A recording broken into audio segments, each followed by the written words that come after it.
Haleluya. Amin, amin. Puji Tuhan. Haleluya. Ya, Tuhan Yesus baik bagi kita semua. Nah, terima kasih buat teman-teman yang sudah melayani.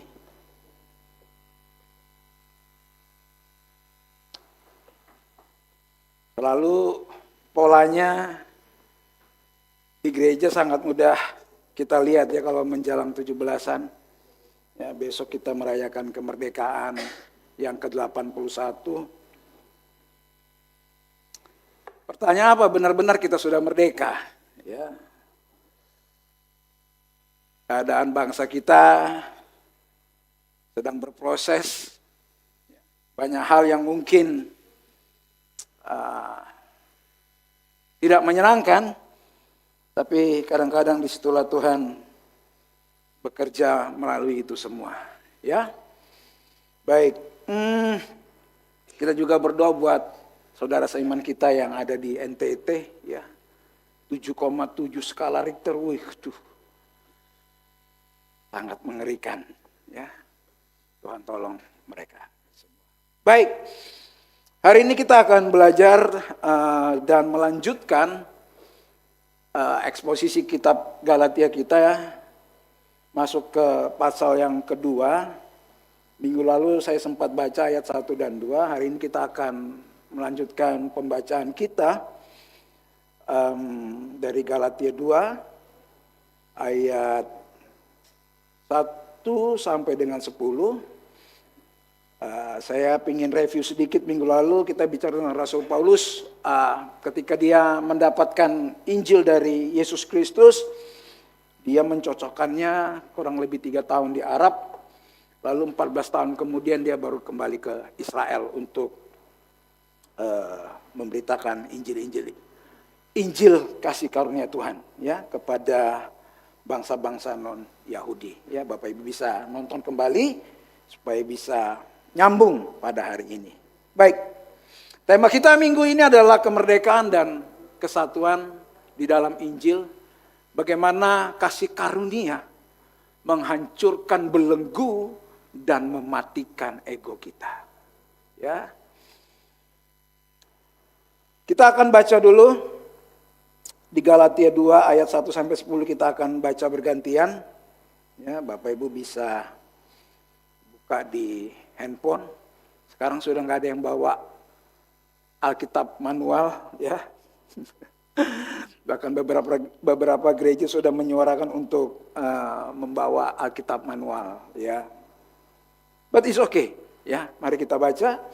Saya akan baca ayat 1, Bapak Ibu 2 dan seterusnya. Perikopnya, Paulus diakui oleh para rasul. Ayat pertama, kemudian setelah lewat 14 tahun, aku pergi pula ke Yerusalem dengan Barnabas dan Titus pun kubawa juga. Ayat 2, aku pergi berdasarkan suatu penyataan dan kepada mereka kubentangkan Injil yang kuberitakan di antara bangsa-bangsa bukan Yahudi dalam percakapan tersendiri kepada mereka yang terpandang, supaya jangan dengan percuma aku berusaha atau telah berusaha. 3, tetapi kendati pun Titus yang bersama-sama dengan aku adalah seorang Yunani, namun ia tidak dipaksa untuk menyunatkan dirinya. 4, memang ada desakan dari saudara-saudara palsu yang menyusup masuk, yaitu mereka yang menyelundup ke dalam untuk menghadang kebebasan kita yang dimiliki dalam Kristus Yesus, supaya dengan jalan itu mereka dapat memperhambakan kita. Tetapi sesaat pun kami tidak mau mundur dan tunduk kepada mereka, agar kebenaran Injil dapat tinggal tetap pada kamu. Dan mengenai mereka yang dianggap terpandang itu, mereka kedudukan mereka terlebih dahulu, itu tidak penting bagiku. Sebab Allah tidak memandang muka. Bagaimanapun juga mereka yang terpandang itu tidak memaksakan sesuatu yang lain kepadaku. Tetapi sebaliknya, setelah mereka melihat bahwa kepadaku telah dipercayakan pemberitaan Injil untuk orang-orang tak bersunat, sama seperti kepada Petrus untuk orang-orang bersunat. Karena ialah yang telah memberikan kekuatan kepada Petrus dan menjadi rasul bagi orang-orang bersunat. Ia juga yang telah memberikan kekuatan kepadaku untuk orang-orang yang tidak bersunat. Dan setelah melihat kasih karunia yang dianugerahkan kepadaku, maka Yakobus, Kefas, dan Yohanes yang dipandang sebagai soko guru jemaat berjabat tangan dengan aku dan dengan Barnabas sebagai tanda persekutuan, supaya kami pergi kepada orang-orang yang tidak bersunat dan mereka kepada orang-orang yang bersunat.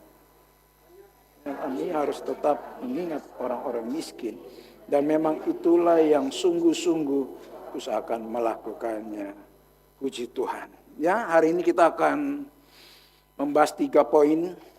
Yang pertama, bagaimana Injil membawa kemerdekaan, lalu bagaimana Injil membawa kesatuan, dan bagaimana implikasi kemerdekaan dan kesatuan di dalam Injil. Ya, Bapak Ibu, kalau saya perhatikan juga di Alkitab manual, di Galatia 2 ini ada tulisan, itu merujuk ke Kisah Para Rasul 15. Ya.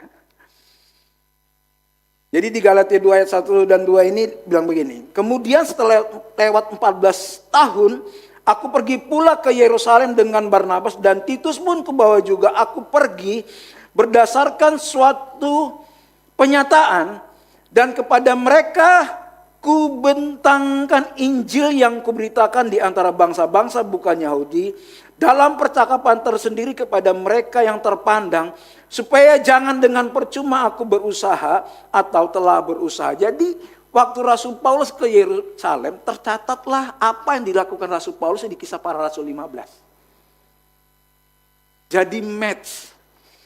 Setelah 14 tahun Rasul Paulus membawa Barnabas dan Titus pun, itu dijelaskan di Kisah Para Rasul 15. Apa yang terjadi di Yerusalem pada saat itu.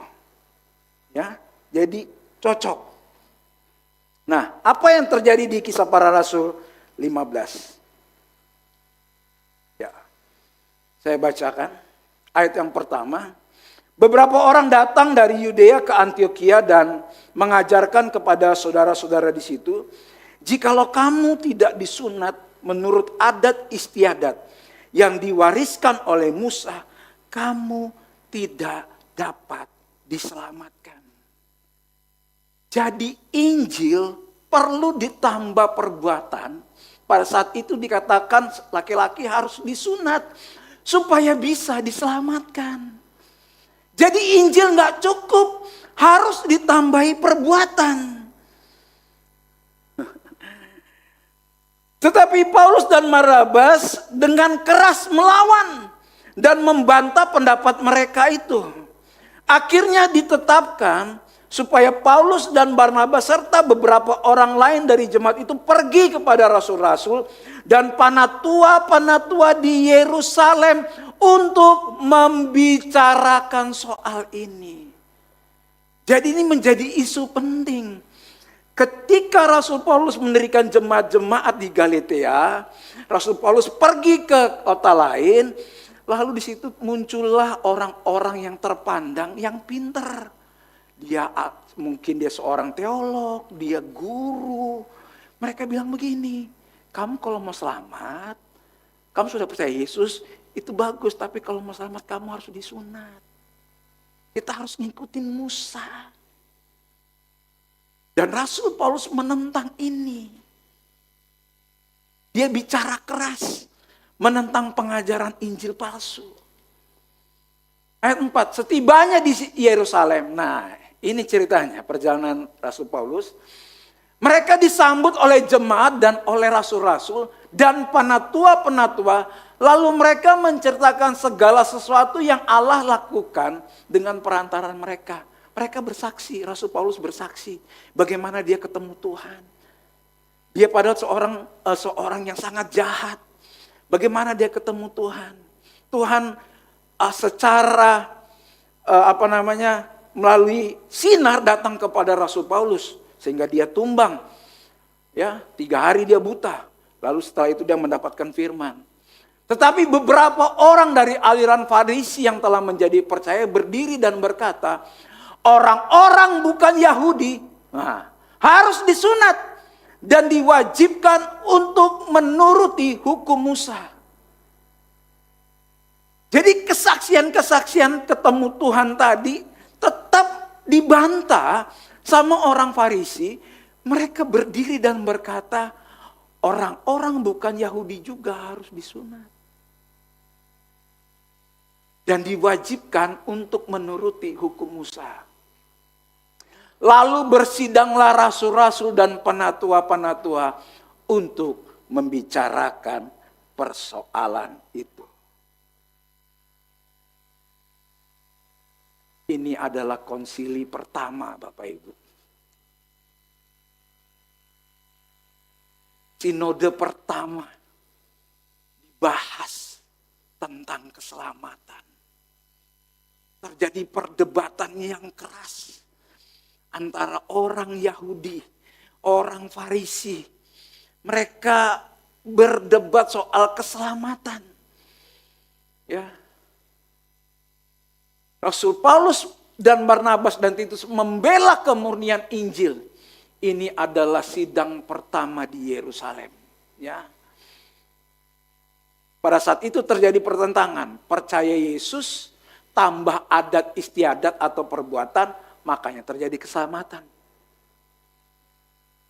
Rasul Paulus menyatakan percaya Yesus tambah nothing, sama dengan keselamatan. Nah, dari hasil pertemuan ini kita baca dulu ayat ke-7 dan 11. Sesudah berdebat beberapa waktu lamanya, berdirilah Petrus dan berkata kepada mereka. Kali ini Petrus yang berdiri. Hai saudara-saudara, kamu tahu bahwa sejak semula Allah memilih aku di antara kamu. Supaya dengan perantaraanku bangsa-bangsa lain mendengar berita Injil dan menjadi percaya. Allah yang mengenal hati manusia memberi kesaksian untuk mereka dengan mengaruniakan Roh Kudus kepada mereka. Sama seperti kepada kita. Dan ia sama sekali tidak membeda-bedakan antara kita dengan mereka. Sesudah ia menyucikan hati mereka oleh iman. Kalau demikian, mengapa kamu mau mencobai Allah dengan meletakkan pada tengkuk murid-murid itu suatu gandar yang tidak dapat dipikul, baik oleh nenek moyang kita maupun oleh kita sendiri. 11, sebaliknya kita percaya bahwa melalui anugerah Tuhan Yesus Kristus kita akan diselamatkan seperti mereka. Apa hasil keputusannya? Keputusan gereja pertama, Injil adalah tentang kasih karunia. The gospel is all about grace. Bukan soal perbuatan kita, tapi soal kasih karunia Tuhan. Cukup dengan percaya saja. Ini hasilnya. Konsili gereja pertama kali oleh Rasul-Rasul Paulus. Makanya perikopnya di Galatia 2 bicara tentang Rasul Paulus diterima oleh Rasul-Rasul. Ya. Ini dasar ayat firman Tuhannya. Roma 11 ayat 6. Makasih Hizkia. Tetapi jika hal itu terjadi karena kasih karunia, maka bukan lagi karena perbuatan.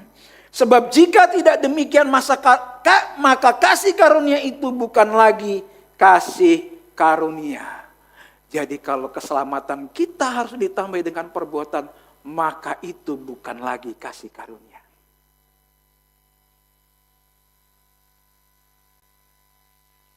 Ini harus jelas dulu kekristenan kita. Sampai hari ini masih terjadi perdebatan tentang keselamatan. Tapi Alkitab mengajarkan kita diselamatkan karena kasih karunia. Bukan karena perbuatan kita.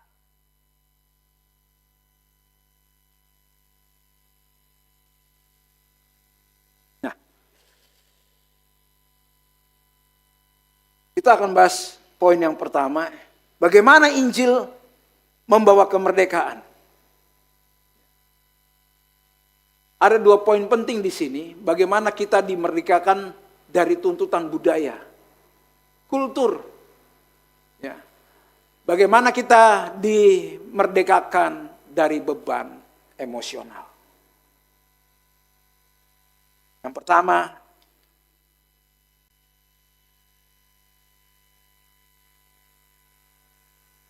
kita baca dulu di Galatia 2 ayat yang keempat. Memang ada desakan dari saudara-saudara palsu yang menyusup masuk, yaitu mereka yang menyelundup ke dalam untuk menghadang kebebasan, kemerdekaan kita yang kita miliki di dalam Kristus Yesus, supaya dengan jalan itu mereka dapat memperhambakan kita. Kita akan bahas di kemerdekaan dari tuntutan budaya. Galatia 2 ayat 3, tetapi kendati pun Titus yang bersama-sama dengan aku adalah seorang Yunani, namun ia tidak dipaksa untuk menyunatkan dirinya. Ternyata Titus ini orang Yunani, Bapak Ibu, dan sengaja dibawa oleh Rasul Paulus untuk menemani dia ke Yerusalem. Supaya dia bisa menceritakan, saya ini bukan orang Yahudi, saya tidak disunat, tapi saya dipenuhi Roh Kudus. Saya bisa percaya Yesus tanpa menyunatkan dirinya. Orang Yahudi ini memang luar biasa, Bapak Ibu Saudara. Bagaimana dia berusaha untuk menambahkan adat istiadat mereka ke dalam keselamatan.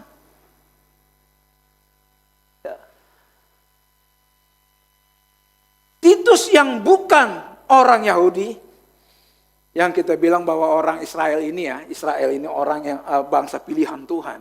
Ya. Jadi kalau mau ngikut keselamatan, mereka harus mengikuti adat istiadat budaya mereka. Di sini jelas, namun ia tidak dipaksa untuk menyunatkan dirinya. Pertanyaannya begini, oke itu kan orang Yahudi, Koel.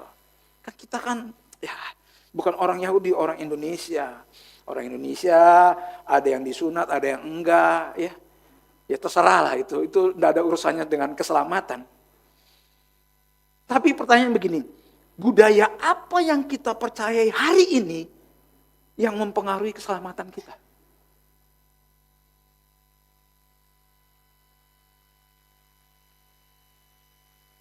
Saya dibesarkan dari budaya Chinese. Budaya Chinese itu kalau ada orang meninggal, contoh nih ada orang meninggal terus dia baru nikah misalkan, nggak boleh itu ikut pergi melayat, nggak boleh. Nanti takut terjadi apa-apa.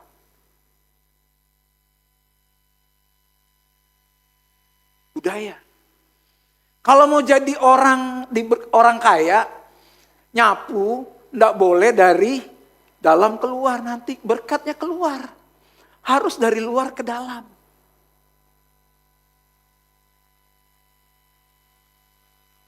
Itu budaya. Seringkali kita sudah percaya Injil, tapi kita masih mempraktekkan budaya-budaya yang bertentangan dengan firman Tuhan, supaya kita mengalami keselamatan di dalam dunia ini.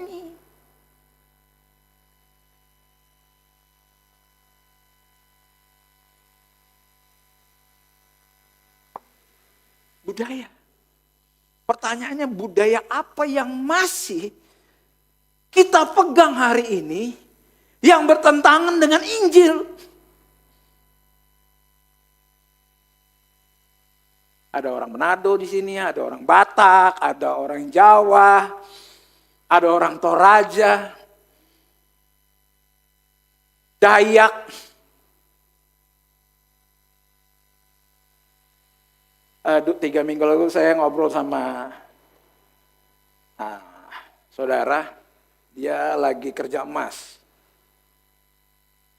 di kampung. Ternyata mereka itu punya kebiasaan. Jadi setiap kali mau, mereka harus tim gitu. Misalkan sudah janjian ini 5 orang mau nambang emas. Ya, bukan nambang ilegal Bapak Ibu, kalau rakyat diperbolehkan untuk dulang emas.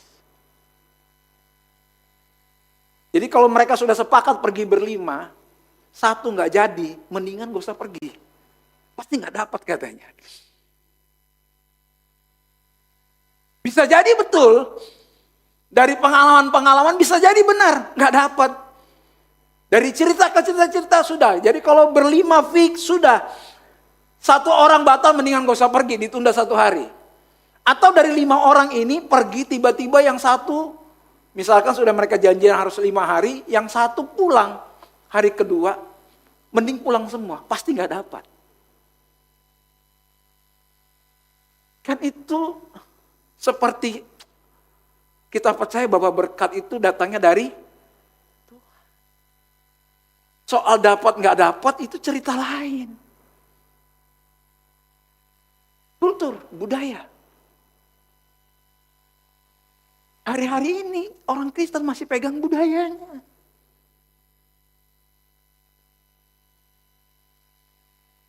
Ya. Saya ingat dulu mama saya suka bawa gunting kecil di dalam tasnya. Kenapa? Ya macam-macam lah. Harus bawa inilah supaya tidak diganggu sama hantu-hantu. Kalau Indonesia, mohon maaf ini Bapak Ibu Saudara yang cowok-cowok ini, gimana kalau kita lagi kebelet pipis lewat kuburan? Permisi. Kita pikir biasa aja. Kenapa kita lakukan itu? Nanti takut dia apa-apain, dikejar sama hantunya ke apa? Permisi dengan kuburan.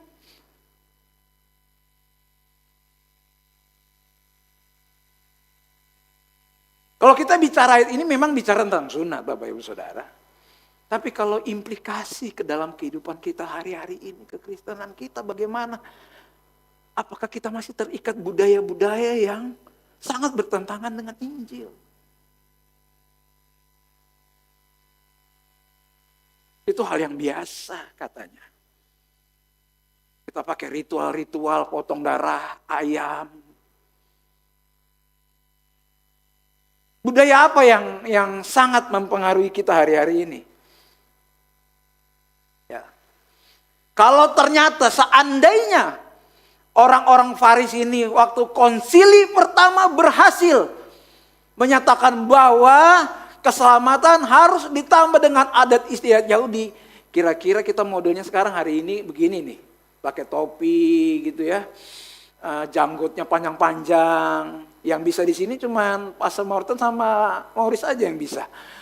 Saya nggak bisa rejenggot, nggak bisa selamat kita. Karena tidak mengikuti adat istiadat. Apa ya maksud adat istiadat? Apa yang terlihat dari luar? Hari ini kalau kita ibadah, mohon maaf ini kita dari kalangan GPDI kita yang terkasih, yang kita hari ini masih berdiri, berdiam di dalam naungan ini. Apa yang terjadi soal warna baju dan rok untuk wanita?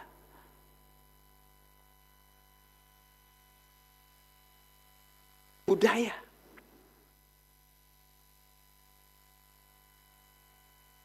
Kita akan jadi ke Yahudian kayak sebelah itu. Berpakaian gamis.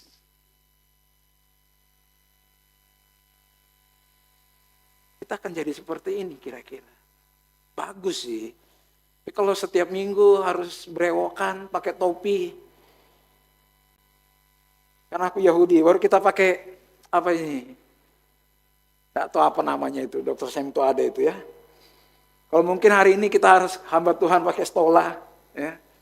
Pastor Morton punya? Enggak, saya juga nggak punya. Ya, harus pakai stola, ada logo GPDI-nya gitu ya. Karena minggu lalu saya ditelepon hamba Tuhan senior dari Kalsel. Beliau pelayanan di ibadah pemakaman enggak pakai stola, diprotes satu provinsi Bapak Ibu. Kenapa? Karena selalu yang dia itu adalah luar terus. Dan ketika luar kita berpenampilan tidak sama dengan mereka, kita mulai menghakimi dan menyangkut soal keselamatan. Ya. Apalagi yang hari-hari ini berkembang di budaya kekristenan. Saya coba cari ya. Apa sih yang kira-kira orang Pantai Kosta, saya sebut apa di IA itu orang Pantai Kosta yang kira-kira yang mereka sudah percaya Injil tapi masih terpengaruh budaya. Nah, salah satu yang menarik dari hasil yang diterbitkan itu ada namanya istilahnya begini. Kalau kita percaya Yesus, pengobatan ilahi pasti mutlak katanya.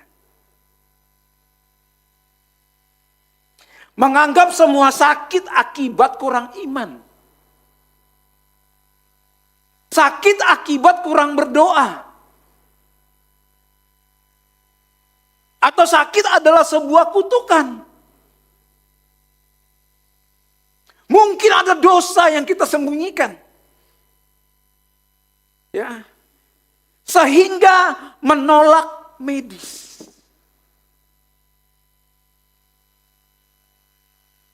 Saya waktu baca hasil ini, iya ya.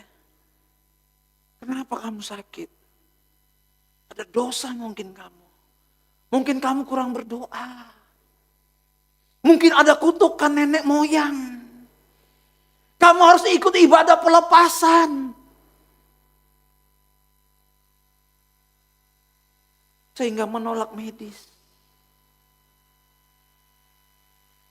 Ini budaya Bapak Ibu Saudara. Segala sesuatu yang terjadi yang tidak enak yang kita alami, kita anggap itu sebagai kutukan. Kita anggap itu sebagai mungkin kita kurang iman. Kita kurang berdoa. Makanya kita mengalami semua sakit penyakit ini. Kita mengalami kehilangan. Kita mengalami penderitaan. Sehingga kita sakit, kita menolak medis.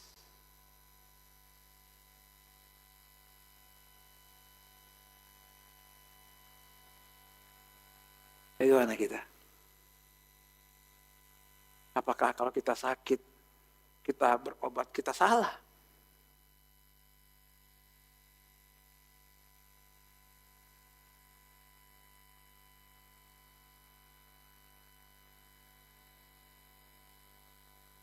Ini yang terjadi dengan Titus. Kemerdekaan budaya. Kasus Titus seorang Yunani. Seorang Yunani tulen yang dipenuhi Roh Kudus. Dan melayani Tuhan tanpa dipaksa bersunat. Atau mengadopsi budaya Yahudi. Tidak heran di Indonesia itu ada gereja kesukuan. Supaya kulturnya nggak hilang. Saya sepakat budaya harus dilestarikan Bapak Ibu. Tapi kalau budaya itu menentang firman Tuhan, kita harus bijak.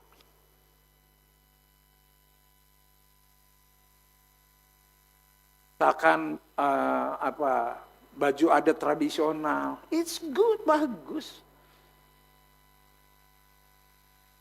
Bagaimana kita menerima tamu, bagaimana kita melayani, it's good. Tapi kalau budaya itu kita paksakan dan itu menentang dengan firman Tuhan, kita harus berhati-hati.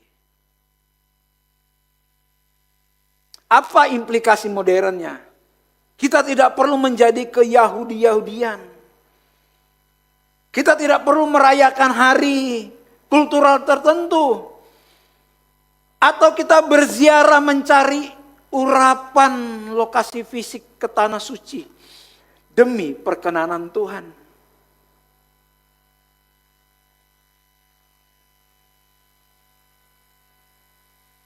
Kalau kita ditanya orang Kristen punya tanah suci nggak? Oh ada, Israel. Harus pergi nggak? Kalau yang lain harus pergi. Karena untuk supaya menambah keselamatannya. Jadi suatu kali saya melakukan percakapan, ngobrol-ngobrol random gitulah ya. Saya ingat ini sama teman-teman saya. Nanya gini, nggak kepingin tah pergi ziarah ke tanah suci? Wis.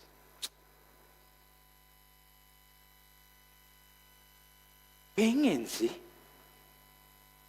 Bahkan ada gereja yang bikin acara di Holy Land, baptis ulang.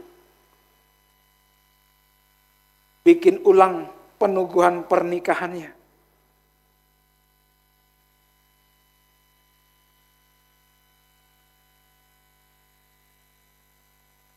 Apakah perlu sampai demikian Bapak Ibu Saudara? Seolah-olah kalau kita tidak pergi ke Israel, kita tidak selamat. Masih kurang keselamatan kita. Ya. Apakah kita perlu ke Yerusalem, ke Israel? Kita tidak perlu. Alkitab tidak pernah mencatat kita harus pergi ke sana. Kita harus ziarah ke sana, ke makam-makam.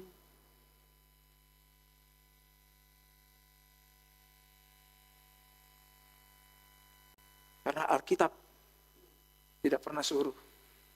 Dan Alkitab tidak pernah menulis Israel adalah tanah suci.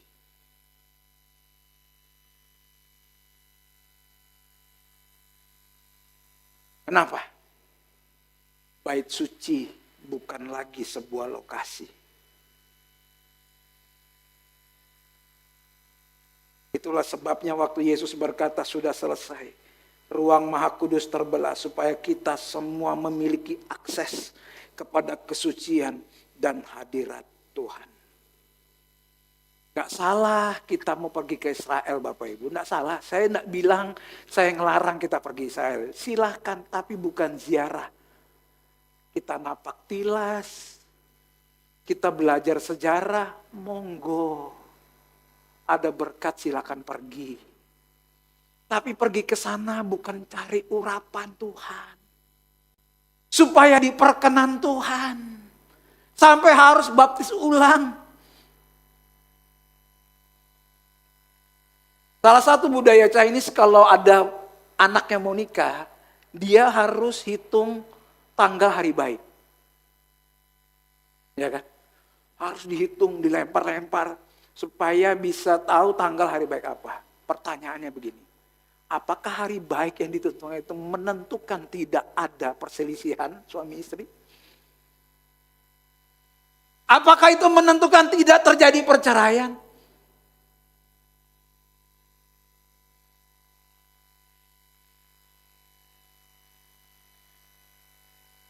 Ya. Seringkali masalahnya kalau kita menjadi ke Yahudian, kita memaksa diri untuk pergi ke Israel, lalu supaya kita bisa bilang, wah aku sudah pergi ke sana dan melihat bahwa dan mendapat urapan yang baru misalkan. Sampai perlu baptis ulang di Yordan, karena Yesus baptis di sini.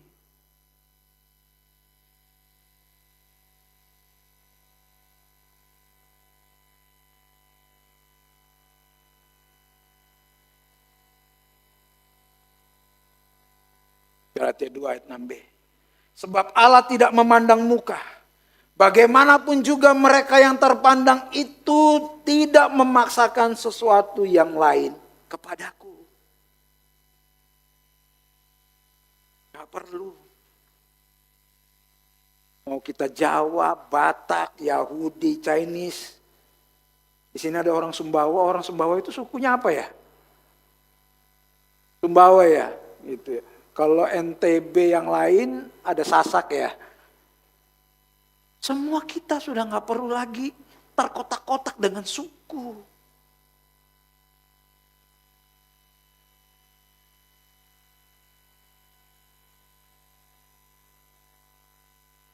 Sebab Allah tidak memandang muka. Yang penting mereka yang terpandang itu tidak memaksakan sesuatu yang lain, memaksakan Injil yang lain kepadaku, kata Rasul Paulus. Jadi Injil untuk semua orang, bagi semua budaya.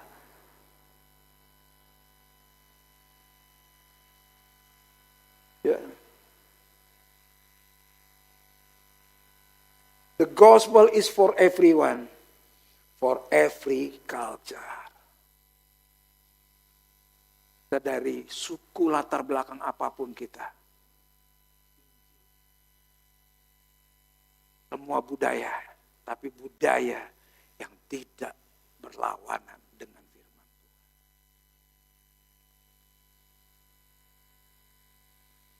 Budaya apa yang masih mengikat kita? Yang kita pikir kalau kita melakukan ini, kita akan diberkati. Kita tidak mengalami kecelakaan.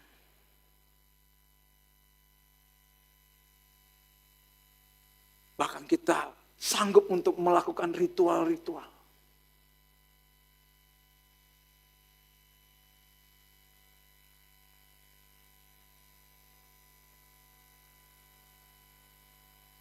Bagaimana dengan budaya memberi supaya diberkati? Makanya hashtag kita memberi. Bukan supaya diberkati, tapi karena sudah diberkati. Kenapa? Berulang-ulang di mimbar ini disampaikan. Akhirnya gereja menjadi gunung kawi versi rohani, Bapak Ibu Saudara. Bawa uang ke gunung sana pulang bisa jadi kaya. Hari ini budaya kita memberi supaya kita diberkati Tuhan.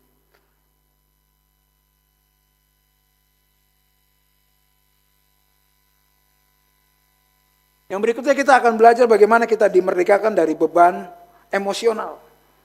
Ya. Ketika kita beranggapan bahwa hubungan kita dengan Tuhan dilandaskan atas kemampuan kita untuk mentaati perilaku moral tertentu, maka kita akan dihantui oleh rasa bersalah dan rasa tidak aman yang tak berkesudahan. Kalau kita pakai perbuatan kita, kemampuan kita untuk jadi taat. Kita harus taat ini dulu supaya Tuhan melakukan sama kita. Kita harus taat memberi dulu supaya kita diberkati Tuhan. Kita taat dulu supaya kita lancar. Pada saat itu kita mengalami kegagalan, kita akan dihantui oleh rasa bersalah. Aduh, aku bikin salah lagi ya. Kok gak bisa aku lakukan ini? Faktanya memang kita gak bisa, Bapak Ibu Saudara. Kita akan merasa tidak aman, insecurity yang tidak berkesudahan. Selalu dihantui rasa bersalah terus karena kita kurang berbuat.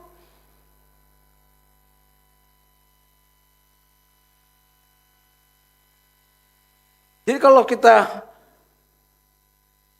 beranggapan bahwa hubungan kita dengan Tuhan harus dilandaskan kemampuan kita untuk mentaati, maka kita akan dihantui oleh rasa bersalah dan ketidaknyamanan dalam kehidupan kita. Karena kita ini orang berdosa.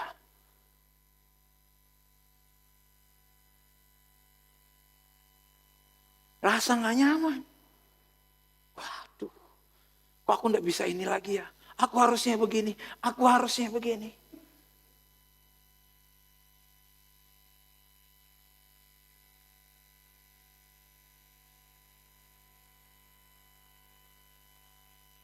Apa yang terjadi? Kalau kita hari-hari ini, kekristenan kita, kekristenan agama, bagaimana status keselamatan kita? Jika aku taat, maka aku diterima. Akar motivasinya apa?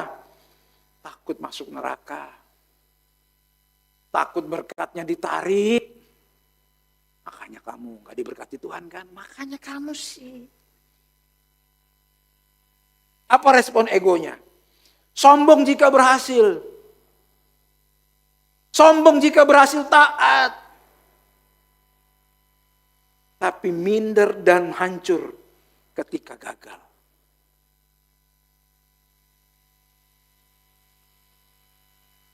Bagaimana dengan Injil kasih karunia? Aku sudah diterima, maka aku taat.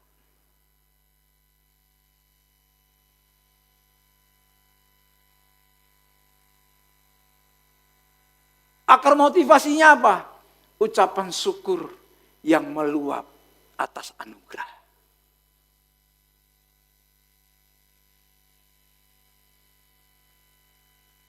Kita taat, kita bisa melayani, kita bisa berkorban.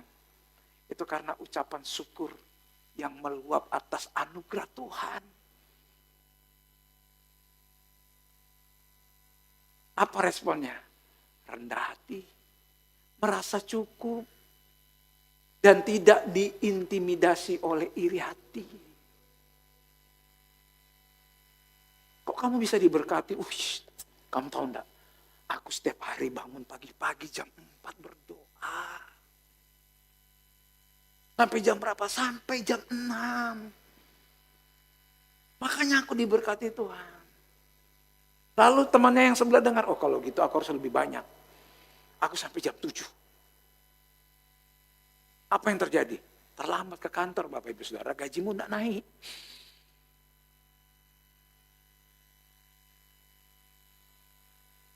Ya.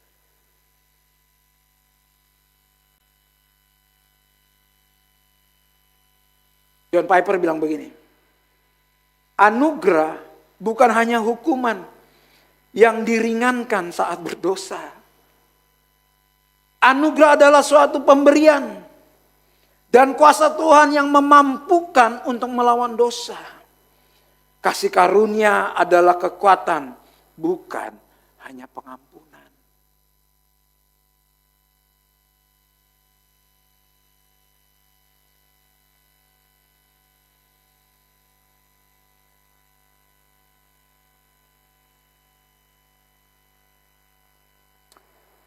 Nah, yang kedua kita akan belajar bagaimana Injil membawa kesatuan.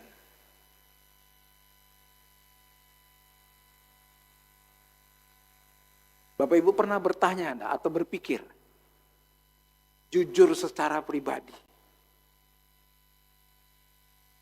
ketika doa kita nggak dijawab,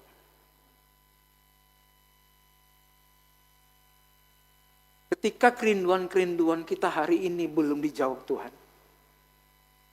apa yang kita pikirkan dan rasakan ketika semuanya tidak sesuai dengan keinginan kita?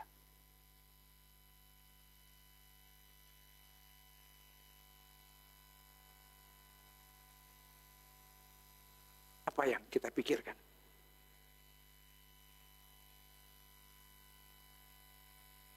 Apakah kita pernah berpikir memang kita kurang doa? Atau kita berpikir memang kita kurang baca firman Tuhan? Memang berdoa dan baca firman Tuhan bisa membuat kita, gini, kalau kita kurang berdoa dan kurang membaca firman Tuhan, bisa membuat kita kurang bergantung sama Tuhan. Tapi itu bukan menjadi syarat tertentu atau syarat penting supaya kita mengalami apa yang kita mau. Ya. Jadi segala sesuatu yang tidak enak yang terjadi dalam kehidupan kita, kita mengalami yang namanya karena konsekuensi dosa. Kita hidup di dunia yang sudah jatuh dalam dosa, yang natur kita selalu berbuat salah. Contoh, soal kesehatan misalkan. Udah tahu nggak boleh makan sambal banyak-banyak, tetap makan sambal, murus-murus lah. Itu bukan karena kita kurang berdoa, bukan. Karena memang daging kita ini lemah.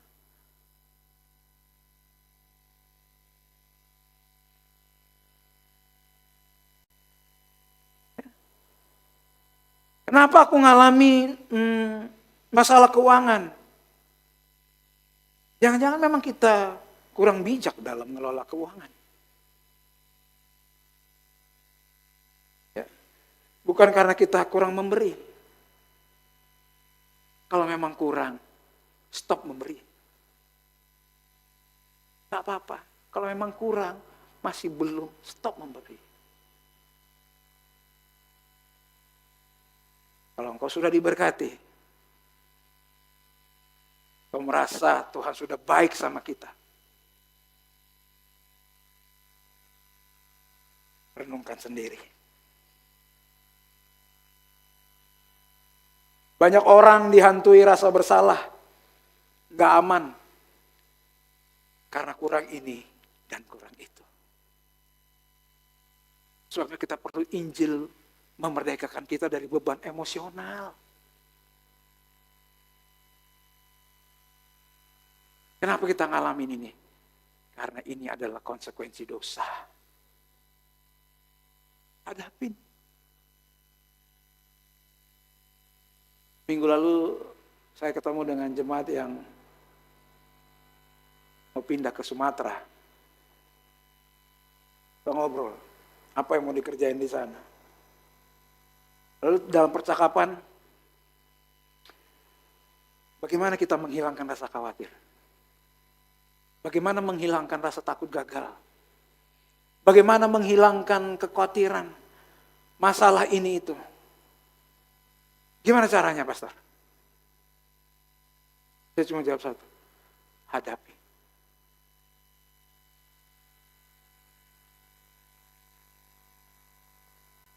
Hadapi. Rasa bersalah, takut gagal, hadapi.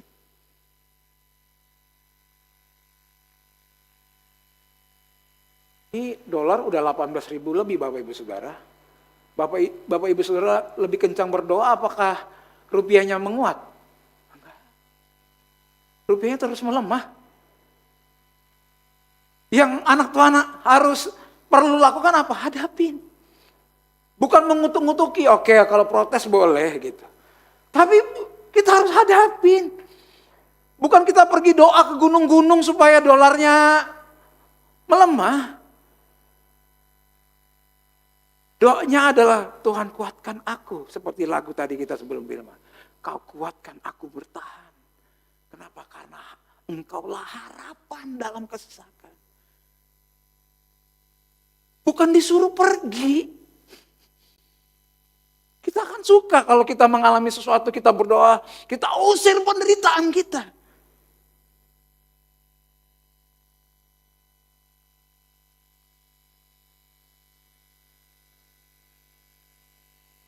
Nah, bagaimana Injil membawa kesatuan dalam kehidupan kita, kesatuan yang menyadari bahwa kita semua mempunyai panggilan yang berbeda. Dan bagaimana menghancurkan kompetisi dan mematikan ego secara pribadi. Apalagi kita seorang pemimpin, di rumah kita pemimpin. Bagaimana kita Injil bisa membawa kesatuan. Kalau tidak bisa lagi. Setelah ini bisa ditampilkan. Ya. Kesatuan Injil membawa kesadaran bahwa kita memiliki panggilan yang berbeda. Ya. Contoh Rasul Petrus dipanggil untuk melayani orang Yahudi. Dan Rasul Paulus memiliki panggilan unik untuk orang-orang non-Yahudi. Ya, Galatia 2 ayat 9. Ya. Setelah melihat anugerah yang diberikan kepadaku, Yakobus, Kefas dan Yohanes yang dipandang sebagai tiang utama jemaat, Soko Guru, berjabat tangan dengan aku dan dengan Barnabas sebagai tanda persekutuan. Supaya kami pergi kepada orang-orang yang tidak bersunat dan mereka kepada orang-orang yang bersunat. Ada satu gambar kematian ego Soko Guru jemaat. Ya. Petrus, Yakobus, Yohanes. akhirnya berjabat tangan dengan Rasul Paulus. Mereka sepakat membagi tugas. Mereka semua ini orang hebat, Bapak Ibu Saudara. Mereka berjabat tangan.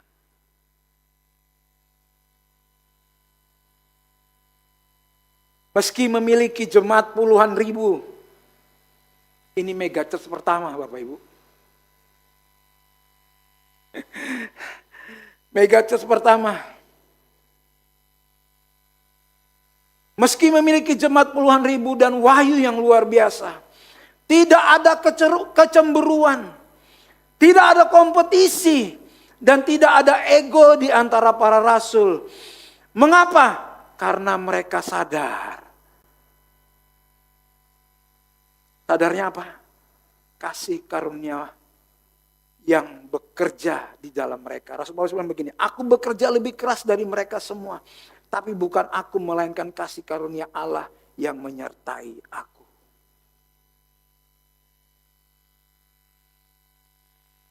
Injil kalau bekerja selalu membawa kesatuan. Ya. Tidak memandang dari latar belakang apa. Gerejanya besar atau kecil. Jemaatnya banyak atau enggak.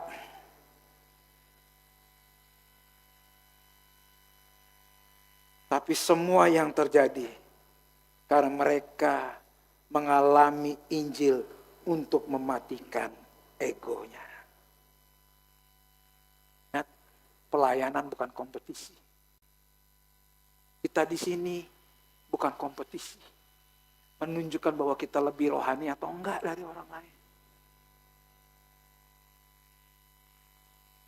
Apapun panggilan pelayanan kita, Bapak Ibu Saudara, yang di sini tidak lebih tinggi dibanding yang di belakang misalkan. Dibanding apa yang Bapak Ibu kerjakan dalam panggilan Bapak Ibu melayani Tuhan.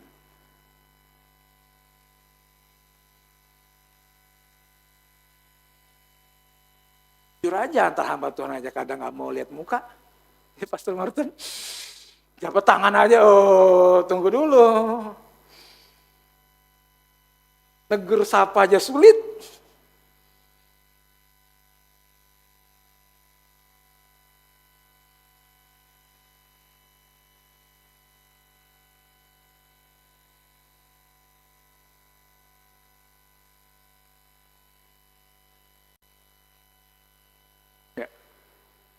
Ini, Injil kasih karunia menyatukan mereka dari latar belakang yang beraneka ragam menjadi suatu komunitas, yaitu tubuh Kristus. Ya, biarlah Injil kasih karunia ini menyatukan kita. Kalau ada Injil lain, baru kita bicara dengan keras. Rasul Paulus bilang, dia menyatakan dengan keras, menolak Injil palsu. So, jangan takut menyatakan kebenaran, Bapak Ibu Saudara. Loh kan kita harus menjaga kesatuan, Kowel katanya. Iya, kita harus berdiri di satu Injil yang sama.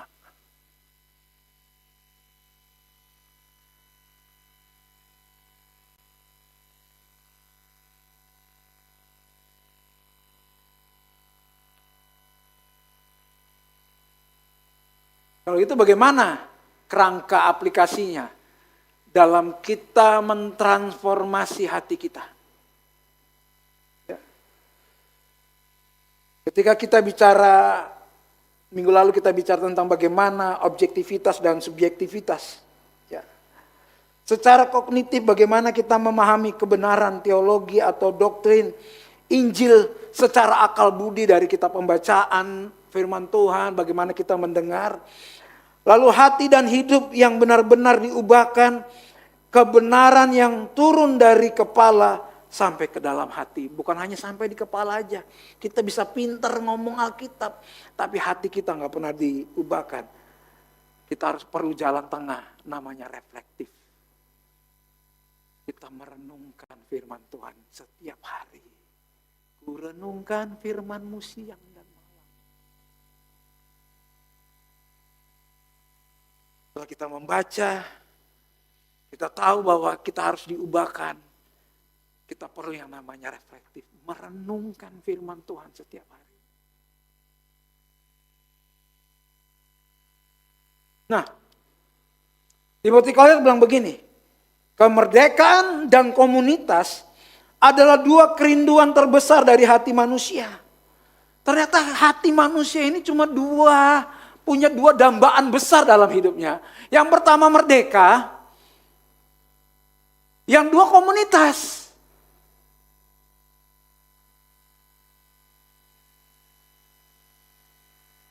Ya. Kita suka merdeka Bapak Ibu. Siapa yang gak suka merdeka? Bahkan negara kita ngomong kita negara sudah merdeka. Tapi apakah kita betul-betul merdeka? Kemerdekaan memberi ruang untuk bertumbuh. Aku senang sudah dilepaskan dari ini. Komunitas memberi tempat untuk bermakna. Ini dua dambaan besar ternyata. Kemerdekaan dan komunitas. Saya waktu menyiapkan ini, kami itu punya rencana untuk membawa Petra itu ke asrama SMP. Dilemparkan pemikiran-pemikiran soal asrama. Sudah dari 4 bulan yang lalu kami sudah ngomong soal masuk asrama. Yang pertama asramanya luar kota gimana? Nggak mau, takut begini-begini. Oke, kalau gitu asrama yang di Samarinda aja. Nggak mau. Kenapa? Karena takut nggak merdeka. Respon manusia. Nggak suka terikat. Nggak suka dikekang. Masuk asrama kan harus dikekang. Dia jawab gini, walaupun dikutu hitam. Dan marah-marah. Suka marah-marah. Tapi aku tetap mau di rumah.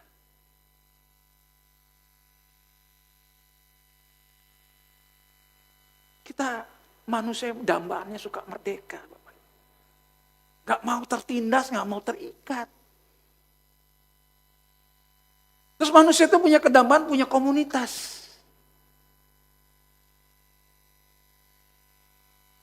Punya komunitas. Sekarang ada komunitas pedal, gym. Apa aja komunitas Bapak Ibu Saudara? Sepeda, game, musik, band, apapun lah itu komunitasnya. It's good. Nah masalahnya begini. Dambaan untuk merdeka dan berkomunitas tidak akan pernah bisa terpuaskan oleh sistem agama dan dunia.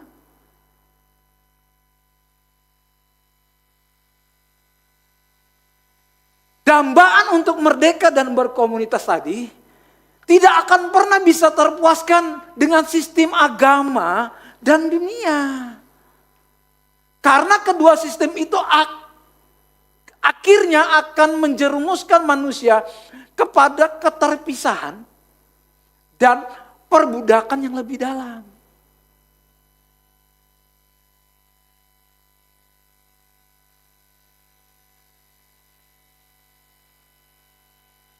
Contoh, kalau kita mau berkomunitas, apa aja, motor besar kah, sepeda kah? Apa yang terjadi di sana kira-kira? Mahal-mahalan alatnya. Semakin mahal apa yang kamu punya, semakin engkau diterima komunitas itu. Bahkan kita rela menghabiskan uang kita supaya kita bisa diterima oleh komunitas itu. Komunitas tas mahal lah. Apa aja komunitas? Coba perhatikan. Kalau komunitas olahraga, pedal lah paling gampang. Kalau raket pedalnya mahal, Apa yang diposting? Kenapa? Komunitas selalu menerima ketika kita punya sesuatu yang lebih mahal dari orang lain.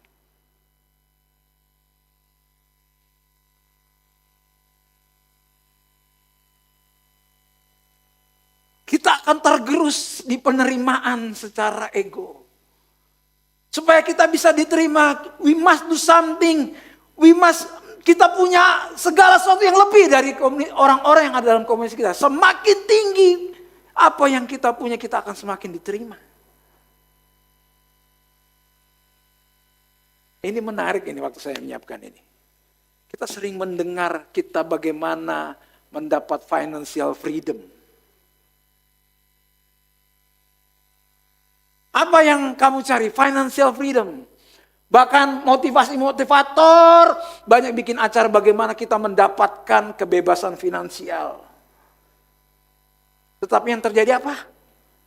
Kita diperbudak oleh materialisme dan pekerjaan yang tidak ada habisnya.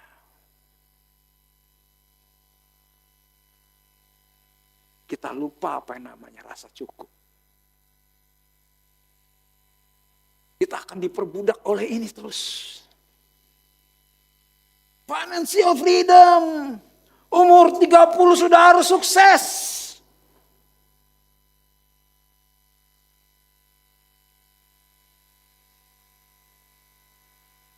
Bagaimana mengejar penerimaan komunitas? Kita diperbudak oleh standar palsu dan gaya hidup yang tidak mampu dibiayai hanya demi sebuah pengakuan.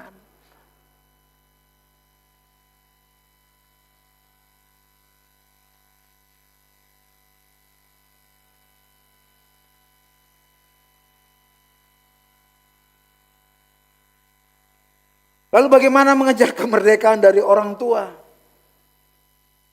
Kita diperbudak oleh hubungan toksik, bucin.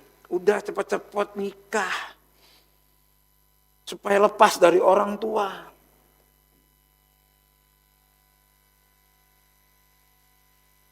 Paksa nikah, cepat-cepat nikah. Apalagi kalau ditanya nikah, kenapa nggak nikah-nikah? Dikejar-kejar terus.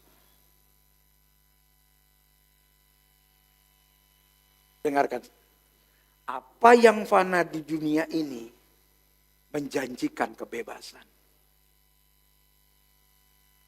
Namun ujungnya selalu mengecewakan dan menciptakan perbudakan baru. Apa yang kita kejar?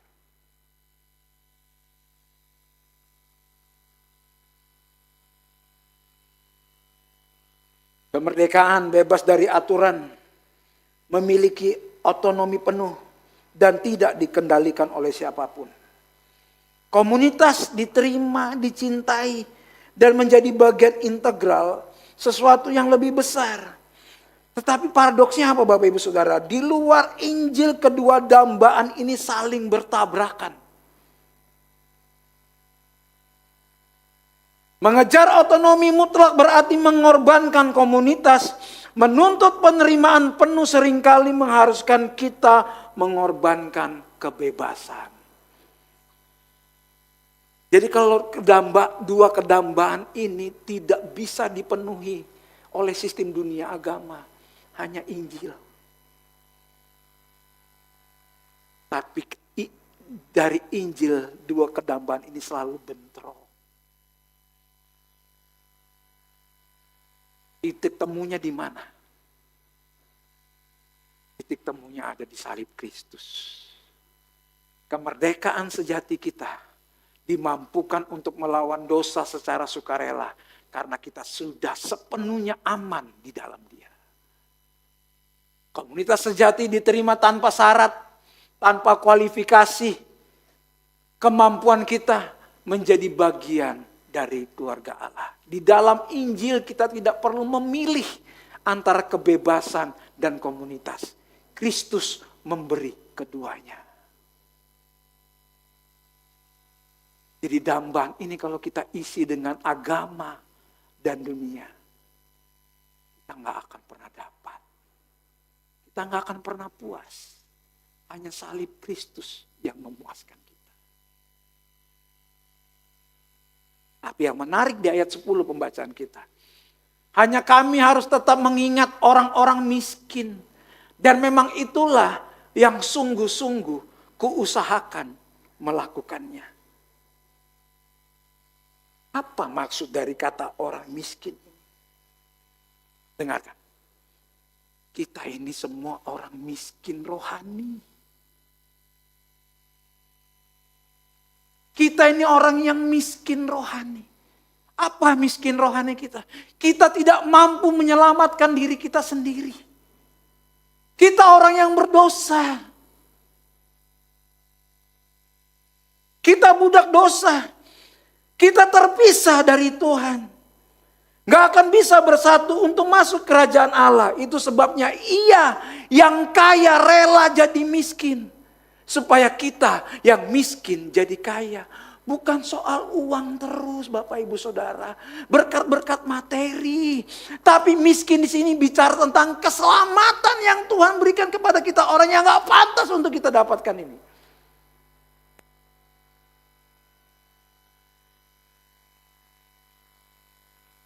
Dia rela menderita karena kita rapuh dan lemah. Kita tidak berdaya dan gak mampu menyelamatkan diri kita sendiri.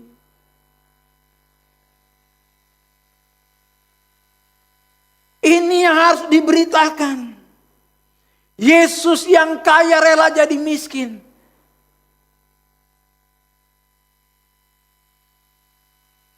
Supaya kita yang miskin rohani ini, kita diselamatkan.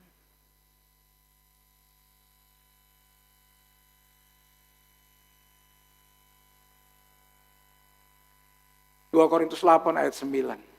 Karena kamu telah mengenal kasih karunia Tuhan kita Yesus Kristus.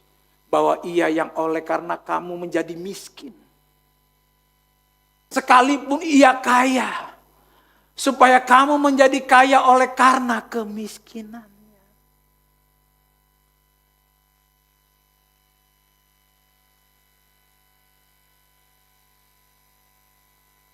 Inilah Injil. Sebabnya kita harus sering-sering merenungkan salib Kristus. Yang kognitif untuk bisa afektif, kita perlu reflektif. Bukan hanya pengetahuan, tapi benar-benar mengubahkan kita.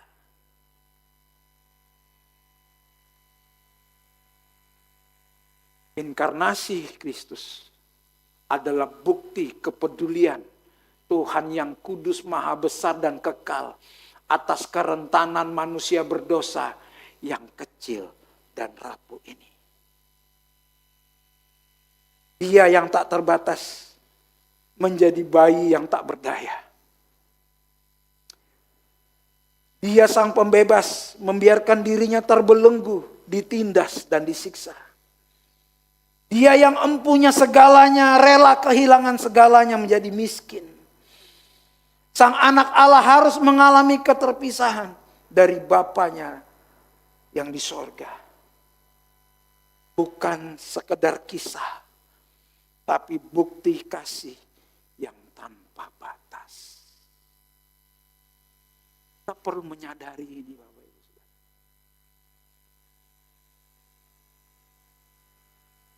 Supaya kita yang terpisahkan dari Tuhan, yang tak berdaya, ditindas, disiksa, serta terbelenggu oleh dosa dapat dimerdekakan dan diterima menjadi bagian dari keluarga Allah di dalam.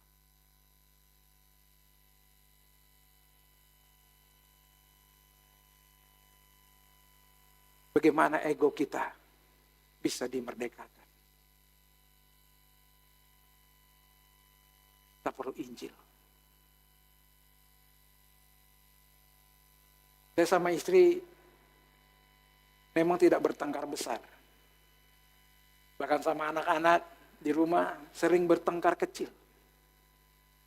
Tapi coba perhatikan dalam pertengkaran itu. Apa yang menyebabkan kita marah? Apa yang menyebabkan kita marah, kita jengkel? Kita pernah coba telusuri enggak?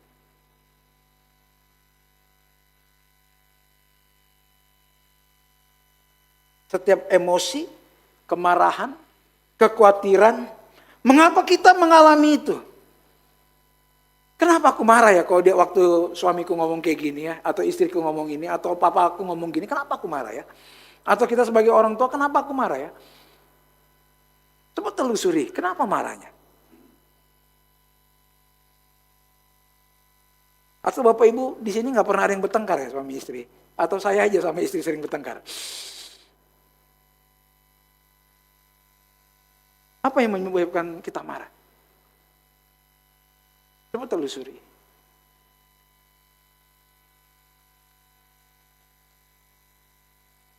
Ujungnya apa?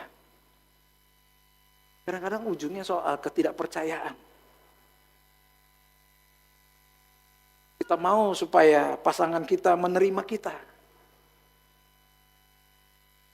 Dan kita melakukan hal-hal, sesuatu hal yang untuk supaya kita diterima oleh pasangan kita.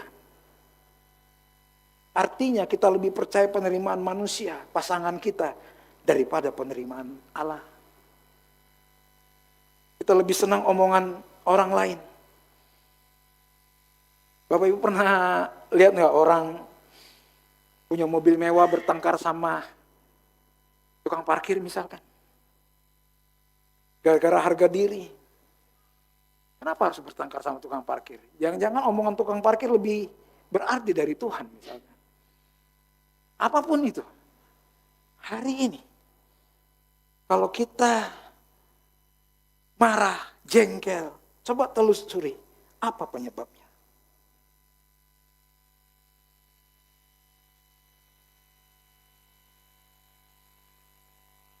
Kita penelusuran emosi, fase reflektif, apa yang terlihat, kemarahan yang meluap, harga diri yang terluka, pertengkaran, ya, contoh sampai emosi meledak pada pasangan atau tukang parkir, ya, apa sebenarnya yang terjadi di alam sadar kita?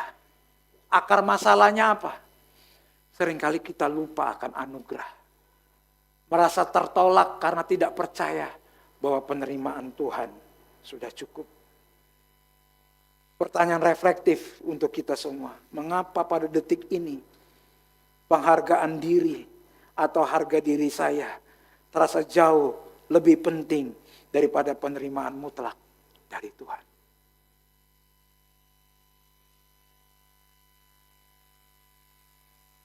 Saya bilang pemain musik. Karena Injil tidak perlu masa lalu, budaya dan latar belakang.